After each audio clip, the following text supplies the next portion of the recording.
other artists in it, like Gilbert Shelton is featured in here. John Shelton also there.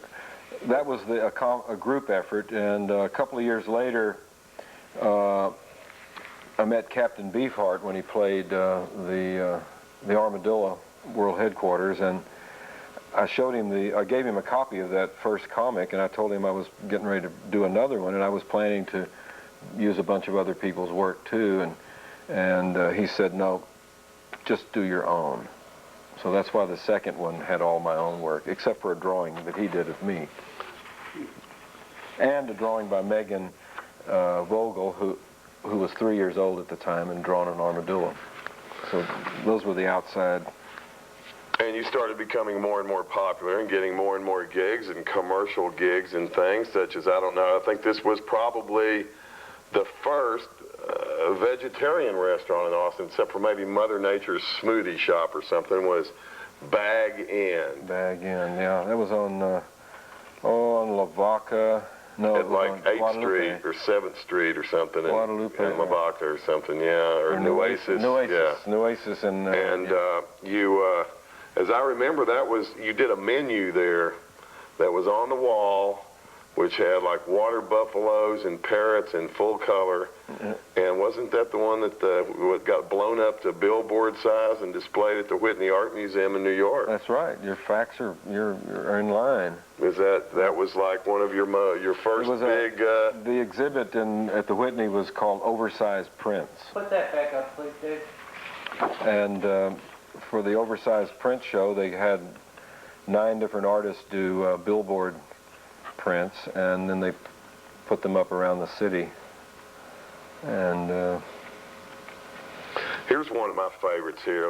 Well, we're not going to show a whole bunch of these because there's so many of them. We don't have a lot of time here, and we want to keep visiting. Years. But this is a good one here.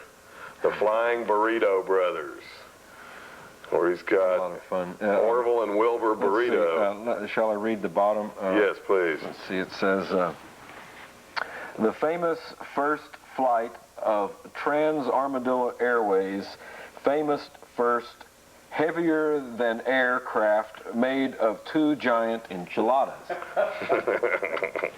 And the Flying Burrito Brothers, you see, was a later development in the airplane because they found that the stuff was falling out of the ends of the wings of the enchiladas, so then they folded them over later and made burritos out of them. So and the rest, as they say, is history. Gas-powered, for sure. Lightning Hopkins, another good one here. Lightning, one of my, I first saw Lightning Hopkins at his 50th birthday in Houston while I was still in high school, and I went and made some sketches of him while he performed. Wish I still had them, and then I got him to sign them later. And then years later, he played the Vulcan, and played 2 nights. It was really amazing. The first night, he had a drummer with him, his cousin, and a harmonica player, another cousin. And they were the drummer got real drunk, and it's one of those sad situations where they start a song and have to stop, you know. Oh, it was sad. But the next night, they came dressed up and ready to work, and it was very good. I admired Lightning's ability to recover. This is an interesting one here. You have an interesting story about this one. Yes, this was during the Armadillo. Your fingers are shadowing this is called the U.S. Armadillo, and 1973. Please move the cup out of the way. Thank you. Almost can be this kind of like this now too. Okay. And this show was with Shiva's Headband, Greasy Wheels, Rocking Horse, myself, MC. Fort Hood, Killeen, Texas. $2 advance, $2.50 at the gate. We printed up 1,000 of these and sent them ahead to distribute to the soldiers so that we'd have a football field full of people there. We got there, the stage was in the middle of the field, and no people. A handful of the teenage children of the officers were the only ones who were notified about this concert. Because? Because, well, they didn't distribute the poster because they considered it to be negative towards the military. Well, all I was playing on was the helmets looking like armadillos. And armadillos... Which they do. Armadillos, in my mind, have a way of metamorphosizing into Various things. So the drill sergeant or whoever says, at ease. So an armadillo, when it's at ease, it's in the ground.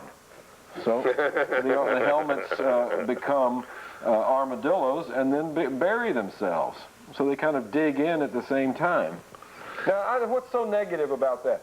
And while we were there, on every water tower and up in the press box, all around were people with high-powered or telescopes, probably microscopes also, trying to see if we were communists, you see. It takes a microscope to tell a communist. It was the most ridiculous. It was so laughable that they were afraid that while defending our freedoms, that they couldn't have the freedom of entertainment. You know? The soldiers are free to turn on the radio, however, and listen to the most subversive stuff in the world. You know? Well, real quickly here, we've also got some spam stuff, of course, we've got to do. We've got the spam on knee. That was my first spamorama effort. He couldn't quite come up with a concept, and he was, as I remember the story, you set the can of spam on your knee and sat there and looked at it for inspiration. And then all of a sudden, it dawned on you, spamoni. Which I believe someone entered that year, some spam ice cream, but... that was the same year, too, that there was a Michael Jackson flaming hairdo with Pepsi Hollandaise. Oh, yes, yes. Shown in a nice plastic cut crystal punch bowl. Once again, it really doesn't do Jim justice to do a 30-minute program, but we'd also like to feature Jim doing what he is into today.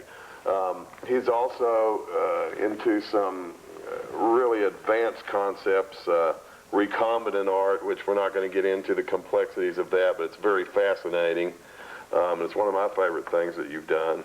But let's look at where Jim is now. We're going to jump a decade or so here and look at some of his latest productions. 94. This is Rocky Erickson. Is that from a sitting? You're buddies with Rocky. Yeah, we've been friends for a long time, but that was... Can we get that? Yeah, okay. This was done from a photo and illustrating, this is an illustration in the book of lyrics that was recently published by Henry Rollins, and called Openers 2, I think is the title of it. And I Never Have Their Bloody Hammer is that. And this is a self-portrait of Mr. Franklin, who we're going to see perform here in just a minute, which is your new incarnation. I like to think that I'm partially responsible for helping get you started on the new road that you're on. We've featured Jim Franklin with the Uranium Savages several times. Last summer, the series of full moon concerts were my first time to perform a song of my own. And he's become very adept and very prolific. And I also do a painting while I'm performing, too. Yeah, and that's also something else that's rather unique. Well, I have to... I found that doing a painting while... 12 minutes. This is Guitar Jake here. And we show that. And also, since we've got it here, remember Jim was going to paint the water tower like a yellow rose. And this is something that I managed to hang on to that Jim allowed me to keep. You know, I've often thought that, see, you notice there's a design problem there. You don't have the petals flopping out. It's a real hard one to deal with. This was about 85, so 86. if the project ever revives, what I want to do now would be to do a 3D, a full plastic flower, the largest artificial flower in the world. I would love to see that happen. Jim, would you honor us? Back up for a second. Would you honor us with a song? I'll be glad to. Or two? Would y'all like to hear a song out here in the coffee house by Mr. FKLN? All right. Let's do it. No, whoa. Hold it right there. Take that off. I'm about to walk off. There you all go. the audio. Ladies and gentlemen, Mr. Franklin and 10 minutes of the unusual hour. Minus the paintings.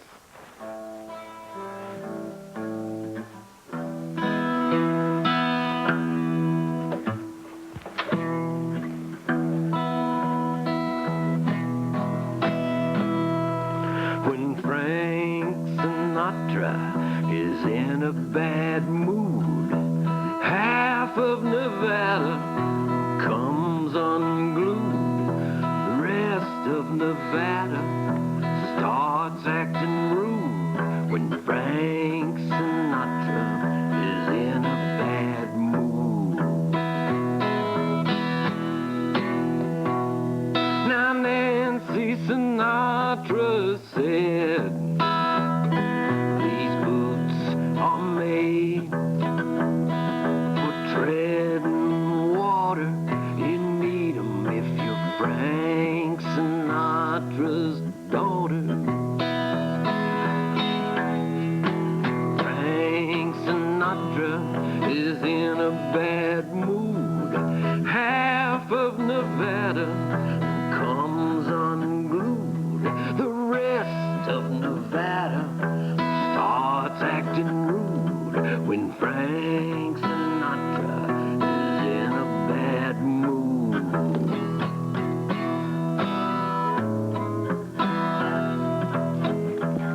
Now, Frank Sinatra told Richard Nixon right before he died, listen to me, Tricky. The next time you plan to break into an office, please use professional.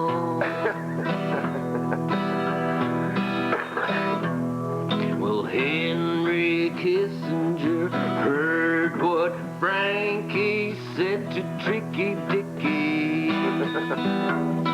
and he replied in his accent so fine, Frankie, what do you know about foreign policy? Well, Frank Sinatra, he tried his best to forget what Henry Kissinger said.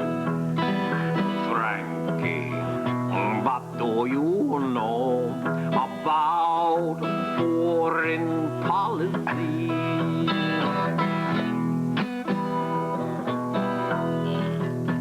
Well, Frank Sinatra screamed into the Nevada night.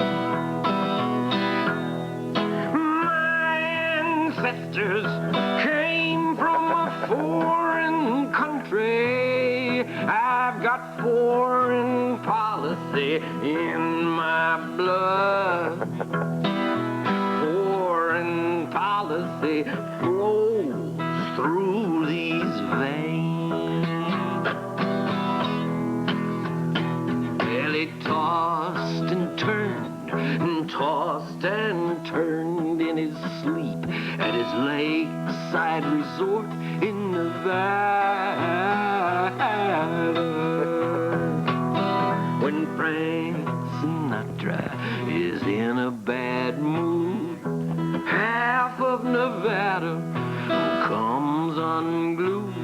The rest of Nevada starts acting rude when Frank Sinatra is in a bad mood.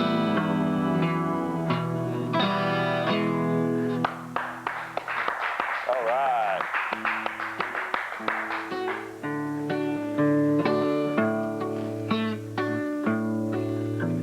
Baxter, let me explain this a little bit.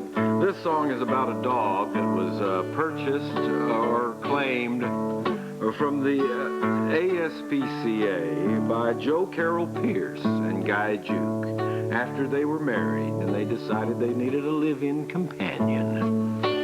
They went to the pound and they found this little wire-haired terrier, adopted it and named it Baxter.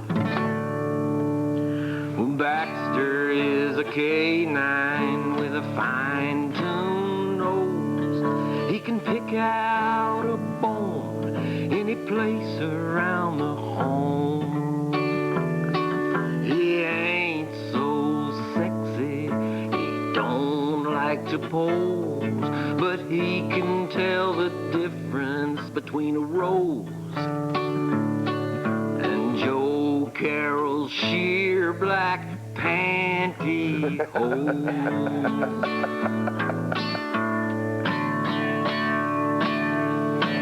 Now Baxter is no mere mutt, but his mind's in kind of a canine rut.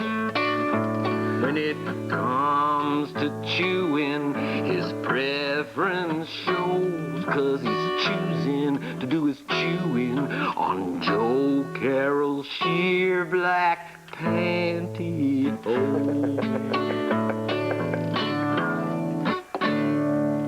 Now Baxter wound up at the pound. He was scheduled for that long-last puppy snooze. Some mutts win, and some mutts lose, but it was luck or fate, I suppose. 'Cause Baxter had a date with Joe Carroll's sheer black pantyhose.